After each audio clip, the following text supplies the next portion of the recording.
Yesu n'umwami.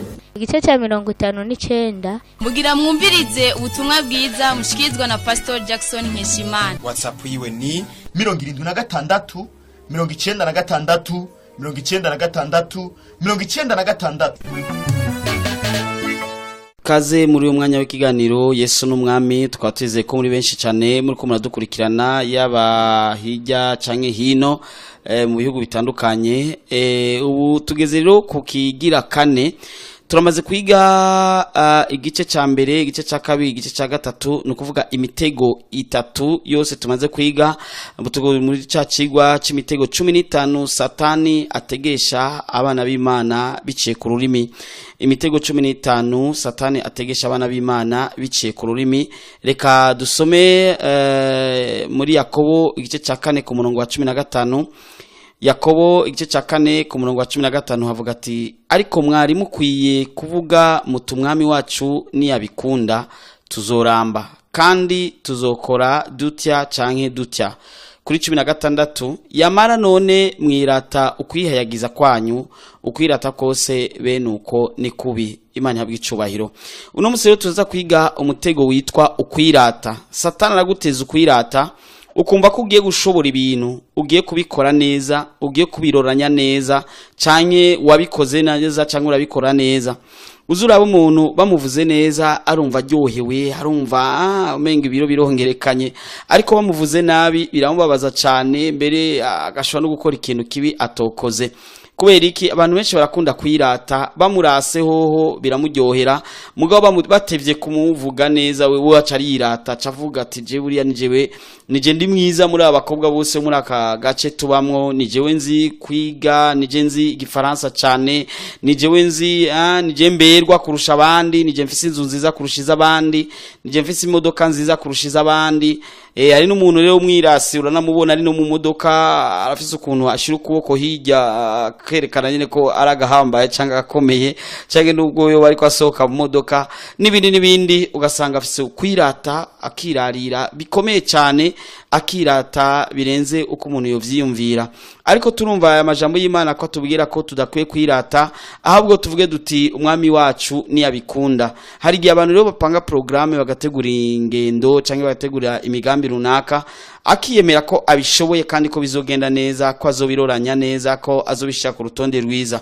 Ariko Imana yoyo ikabona ko bitari bikwiye kumera gutyo, ahubwo waruke kubanza kuvuga ati Imana niyabikunda. Kuko niko twasomye ngaha muri Yakobo 4 ku murongo wa 15 n'umurongo wa 16, uraza kubisoma neza urabe neza aya majambo n'amajambo akomeye cyane. Ukwirata n'ubu umuntu yirata, ureke gusa ushireho ubugombe bw'Imana bari bwo buje imbere. Imana izogushoboza gushika kure, ariko ni wambandanya wirata hari ibindi bintu uzoba ugomba gushikako, ariko Imana ntikorohereze kubishikako kuko irazi ko wirata.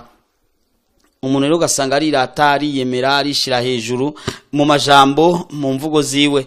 Ni umutego ugira kane muri ya mitego 15 twavuze ko tuza kwiga muri yindwi. Ye mitego Satani ateza abana b'Imana. Abo kwa Satani bo basanzwe bakorana byinshi kuruta ivyo, ariko tuntu abantu basuzugura bafata duto tudateye ingorane cyane kuri bo, babona umenga n'utuntu tubayabaye, ntashobora no kudutinya nkuko atinya ikindi cyaha. Ariko ntuze wirate, iyo ni impanuro ndaguhaye uno munsi. Ntuze wirate kandi Yesu azobigushoboza kandi zogenda neza. Reka ndagusengere n'indi mitwaro. Mwami Yesu, mwamugororotse, Mana nziza, Mana dukunda, turagukunda cyane, nawe uradukunda cyane gose bihebuje. Watugiriye neza, turamenya turatahura rino banga y'imitego 15 Satani ariko aratega. Tukaba tugeze ku mutego ugira kane. Ndagusavye Mwami, uyu mwene data yahora yirata, umuhe guca bugufi ariko ubwirasi mu majambo yiwe, mu ngendo ziwe, mu bikorwa vyiwe. Mu izina rya Yesu Kristo umuharire aho yagiye yirata hose. Yariratiye abantu, yariratiye ibintu, yariratiye ibinabiriya, ariko mwami Yesu umube hafi, umuharire amaraso yawe Yesu amweze. Aya n'amajambo abantu benshi batazi, aya n'amajambo menshi abantu batitaho, aya n'amajambo abantu benshi batiyumvira ko ashobora kubafata kandi akabazanira kaga, ariko we niwe wahishuye ko tutegeza kwigisha zino nyigisho kugira ngo abantu bawe bashobore kumenya ingene bagenda mu rugendo gakunda rwo kuja mu ijuru.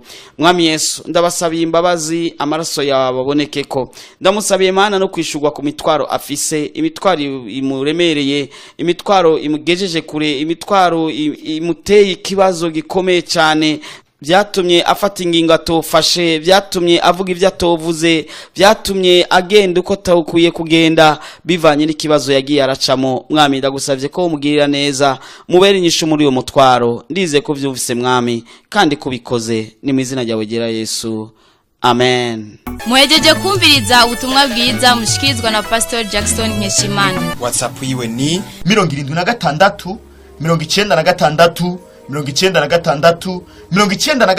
Urashobora kandi no kubusanga kuri Facebook yiwe canke YouTube yiwe. Ukaba wahezagiwe burungikire n'abandi.